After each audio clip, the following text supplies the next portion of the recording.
بسم اللہ الرحمن الرحیم۔ حضرت آدم علیہ السلام کے بیٹے قابیل نے اپنے بھائی حابیل کو قتل کر دیا تو اللہ تعالیٰ نے اسے کوے کے ذریعے بھائی کی لاش دفنانے کا طریقہ بتایا، جس پر عمل کرتے ہوئے اس نے لاش دفنا دی۔ اب اسے اپنے والد کے غصے کا خوف تھا۔ اس موقع پر شیطان نے قابیل کو گھر سے بھاگ جانے کی ترغیب دی، کیونکہ اسے یہ خوف لاحق تھا کہ اگر قابیل حضرت آدم علیہ السلام کے پاس رہا تو کہیں توبہ و استغفار کے بعد دوبارہ راہ حق پر نہ آ جائے۔ چنانچہ اس نے قابیل سے کہا، اب تجھے تیرے والد زندہ نہیں چھوڑیں گے، تجھے قتل کر ڈالیں گے، تو یہاں سے بھاگ جا۔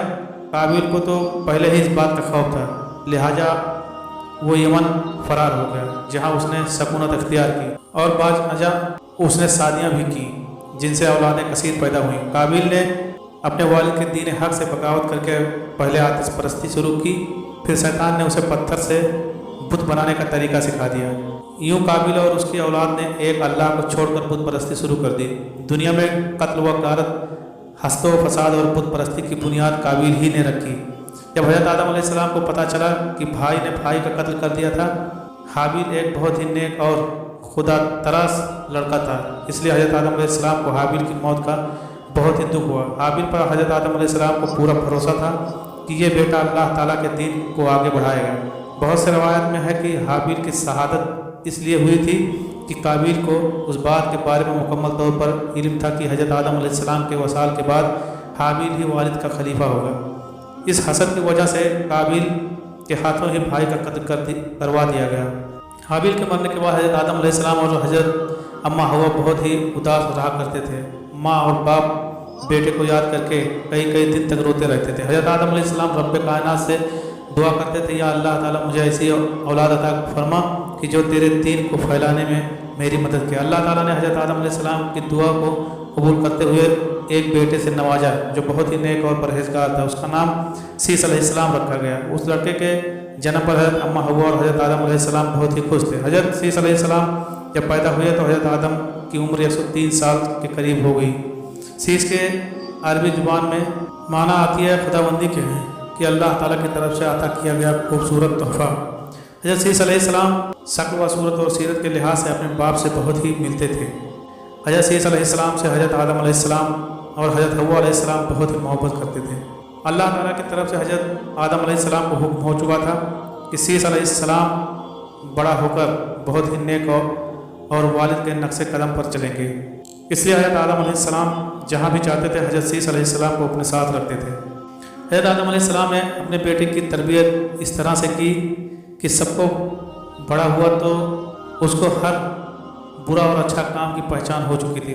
حضرت آدم علیہ السلام نے حضرت سیس علیہ السلام کو دریس و تدریس اور واعظ تبلیغ کے خوبصورت اور منفرد طریقے سکھائے، ان کو دن رات کی گھڑیوں کی پہچان کروائی، ان اوقات میں ہونے والی عبادتوں میں علم دی۔ اس کے علاوہ طوفان نوح اور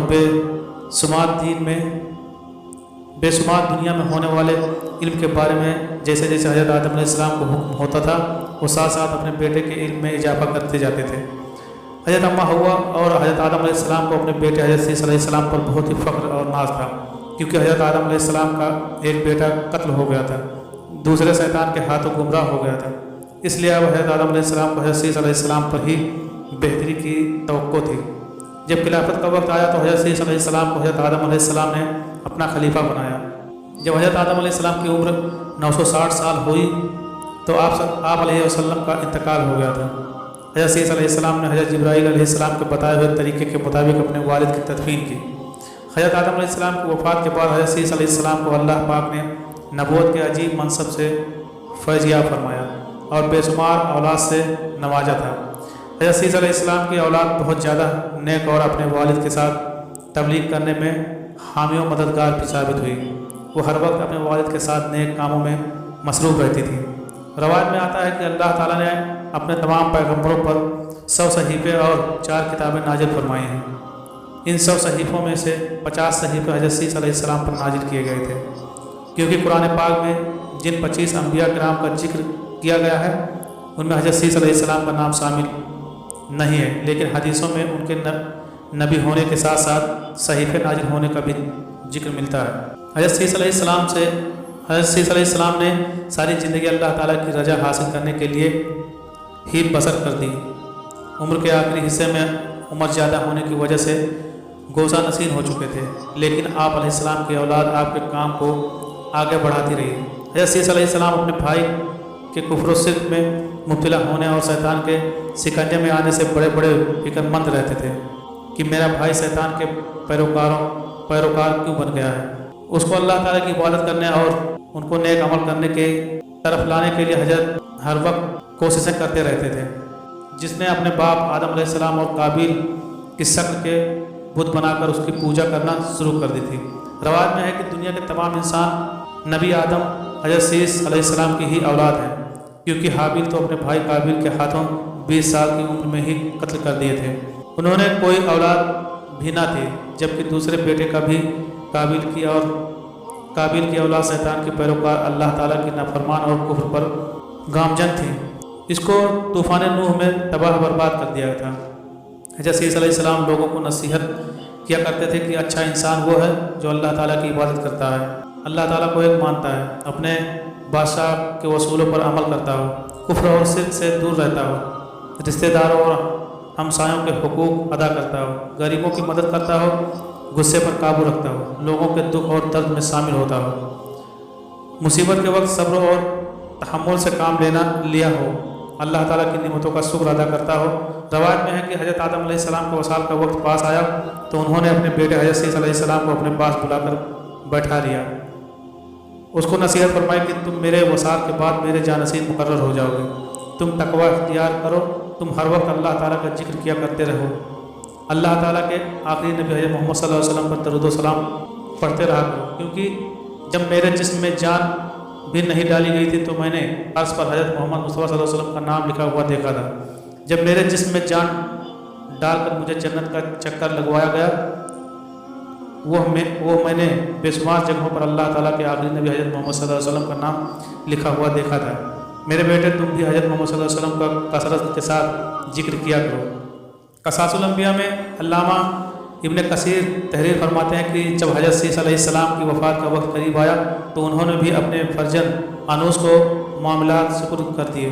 انوس کے بعد اس کا ولی عہد کنان بنا، اس کے بعد کنان کا فرزند مہلائل ان کا جانشین بنا، اور ایرانی اجمی لوگوں انہی کے بارے میں خیال رکھتے تھے کہ یہ 7 ولایتوں کے بادشاہ بنے، اور یہ پہلے شخص ہیں جنہوں نے جنگلات کا صفایا کر کے شہروں اور قلعوں کی بنیاد ڈالی، اور انہوں نے ہی شہر بابل اور شہر سوس آباد کیے۔ ابلیس اور اس کے لشکر یوں جنوں وغیرہ کو بھی مار کر انسانی آبادی سے بھگا کر ویرانوں اور کھاڑیوں میں دھکیل دیا۔ ان کا ایک بڑا تاج بھی تھا اور وہ لوگوں کو واج بھی فرماتے تھے۔ ان کی بادشاہی 40 سال رہی۔ جب وفات کا وقت قریب آیا تو انہوں نے اپنے فرزند اخنوح کو اپنا جانشین مقرر کیا اور انہیں مختلف کاموں کی انجام دہی کے حوالے سے وصیت کی۔ مشہور اقوال کے مطابق یہی اخنوح حضرت ادریس علیہ السلام تھے، جنہیں حضرت سیس علیہ السلام کے بعد اللہ تعالیٰ نے نبوت سے سرفراز فرمایا۔ حضرت سیس علیہ السلام کی وفات 912 برس کی عمر میں ہوئی اور ان سے منسوب مزارات 3 مختلف مقامات، نمبر 1 گجہ، نمبر 2 عراق کے شہر موصل، نمبر 3 ایودھیا بھارت میں ہے۔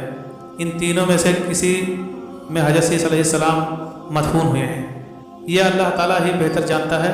قصاص موصل میں قائم مزار کو حالیہ عراق جنگ کے دوران صحیح نقصان پہنچا۔ بعض روایت کے مطابق حضرت سیس علیہ السلام کا مکہ مکرمہ میں انتقال ہوا اور وہ وہیں سپرد خاک کیے گئے، جبکہ ایک خیال یہ بھی ہے کہ حضرت سیس علیہ السلام کا مزار لبنان کے ایک گاؤں سیس نبی میں ہے، جہاں ان کے نام سے ایک مسجد بھی قائم ہے۔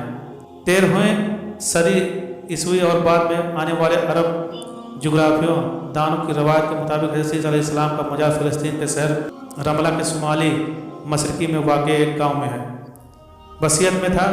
وصیت جو الفاظ بیت اور سیت کا مجموعہ ہے، جس کا مطلب ہے کہ خانہ سیس علیہ السلام۔ 1948 میں اسرائیل کے مرج وجود میں آنے کے وقت یہ گاؤں غیر آباد ہو گیا تھا، لیکن آج بھی یہاں 3 کونوں والا مینار حضرت سیس علیہ السلام کے مزار پر قائم ہے۔ اللہ عالم ثواب۔